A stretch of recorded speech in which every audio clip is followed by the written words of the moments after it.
جو بائیں شانے والا فرشتہ ہے اس کو رب کی طرف سے یہ پیغام آتا ہے کہ میرے بندے کے گناہوں کو لکھنا بند کر دو. حضرت معاذ بن جبل رضی اللہ تعالی عنہ فرماتے ہیں آپ نے فرمایا میرے آقا کریم رؤوف الرحیم صلی اللہ تعالی علیہ وآلہ وسلم نے فرمایا جب کوئی میرا غلام بیماری کی حالت میں چلا جاتا ہے, جب میرے کسی غلام کو بیماری آن پہنچتی ہے, بیمار ہو جاتا ہے, رب ذوالجلال کی بارگاہ کی طرف سے کرام کاتبین کو یہ پیغام آتا ہے, پہلے بائیں شانے والے فرشتے کو یہ پیغام آتا ہے کہ اے فرشتے میرے اس بندے کے گناہوں کو لکھنا بند کر دو, میرے اس بندے کے گناہوں کو, میرے اس بندے کے سیئات کو لکھنا بند کر دو. تو جناب والا رب ذوالجلال کی طرف سے دائیں شانے والے فرشتے کو حکم آتا ہے, رب ذوالجلال کی طرف سے پیغام آتا ہے کہ دائیں شانے والے فرشتے میرے اس بندے نے جو سابقہ زندگی کے اندر نیکیاں کی ہیں وہ ابھی سے پھر دوبارہ لکھنا شروع کر دو. جب وہ فرشتہ رب ذوالجلال کے پیغام کو سنتا ہے, رب ذوالجلال کے حکم کو سنتا ہے, رب ذوالجلال کی طرف سے بھیجے ہوئے اس پیغام کو سنتا ہے, تو وہ دائیں شانے والا فرشتہ اس کی نیکیوں کو لکھنا شروع کر دیتا ہے, دوبارہ سے لکھنا شروع کر دیتا ہے. سامنے وقار اللہ کے نبی نے فرمایا کہ جب بندہ بیماری کی حالت کے اندر جب آگے بڑھنا شروع کر دیتا ہے, مرض زیادہ بڑھنی شروع ہو جاتی ہے, پھر رب ذوالجلال کی طرف سے دو فرشتے نازل ہوتے ہیں, دو فرشتے اس بیمار کے پاس آتے ہیں. رب ذوالجلال فرشتوں کی یہ ڈیوٹی لگاتا ہے, جاؤ میرے فلاں بندے کے پاس جو بیماری کی حالت میں ہے, جو مرض کی حالت میں ہے, جا کر اس کے پاس کھڑے ہو جاؤ. اے میرے فرشتوں جا کر اس میرے بندے کے پاس کھڑے ہو جاؤ, جا کر سنو تو صحیح وہ کہتا کیا ہے, اس کے منہ سے کس چیز کی پکار آ رہی ہے, وہ کس چیز کی صدا لگا رہا ہے. وہ فرشتے جب رب ذوالجلال کی بارگاہ کی طرف سے اس بندے کے پاس آن پہنچتے ہیں, تو اگر وہ بندہ منہ سے یہ صدا لگا لے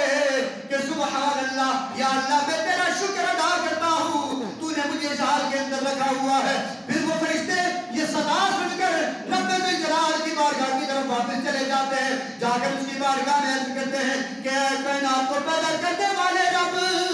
جس بندے کو تو نے مرض لگائی ہے, بیماری لگائی ہے, یہ عرض ظاہر کیا ہے, وہ بندہ اس حالت میں بھی تیرا شکر ادا کر رہا ہے. وہ بندہ تیرا اس حالت میں بھی شکر ادا کر رہا ہے. پھر اللہ کی طرف سے ایک انعام آتا ہے, ایک اکرام آتا ہے. رب ذوالجلال ان فرشتوں کو گواہ بنا کر یہ بات ارشاد فرماتا ہے, اے میرے فرشتوں گواہ بن جاؤ اس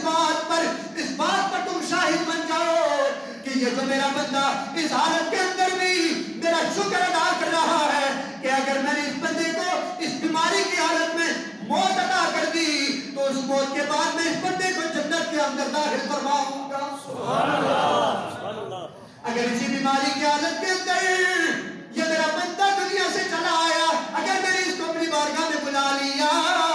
تو اس بندے کو میں موت کے بعد جنت کے اندر داخل فرما دوں گا. سبحان اللہ. اگر اس بندے کو میں نے موت نہ دی, اگر میں نے اس بندے کو زندگی عطا کی, تو یاد رکھو اگر یہ بیمار ہے, اس کا جسم ناقص ہے, اس کا جسم نازک ہو گیا, اس کا جسم بیماری سے خراب ہو گیا, لیکن یاد رکھو اگر میں نے اس کو صحت دی تو عزیز کو میں صحت عطا کروں گا جیسے اس کی پہلے کبھی صحت ہوئی نہیں ہے. اگر میرا بندہ اس کو میں نے موت دی تو موت کے بعد اس کو جنت کے اندر داخل فرماؤں گا, کیونکہ یہ میرے ہر حال کے اندر راضی رہا ہے مجھ سے. اگر میں اس کو صحت دی تو پہلے سے اچھی والی صحت عطا کروں گا. ان ساری باتوں کا نتیجہ, ان ساری باتوں کا سبب, ان ساری باتوں کا خلاصہ یہ ہے کہ ہمیں ہر حال کے اندر, زندگی کے ہر مراحل کے اندر رب ذوالجلال کو اپنے دل کے اندر بسانا چاہیے. کبھی اس کی بارگاہ کے اندر شکوے کے لیے نہیں کرنے چاہیے, کبھی اس کی بارگاہ سے منہ موڑ کر دنیا کے آگے ہاتھ نہیں بنانا چاہیے, کبھی اس کی بارگاہ سے منہ موڑ کر دنیا سے رزق نہیں مانگنا چاہیے, کبھی اس کی بارگاہ کو چھوڑ کر حرام کاموں کا ارتکاب نہیں کرنا چاہیے, اس لیے کہ وہ جانتا ہے کہ میرے بندوں کو کیا چاہیے, وہ جانتا ہے کہ میرے بندوں کو کیا پسند ہے. لیکن آزمائش ایک امتحان, وہ دیکھتا ہے کہ میرے بندے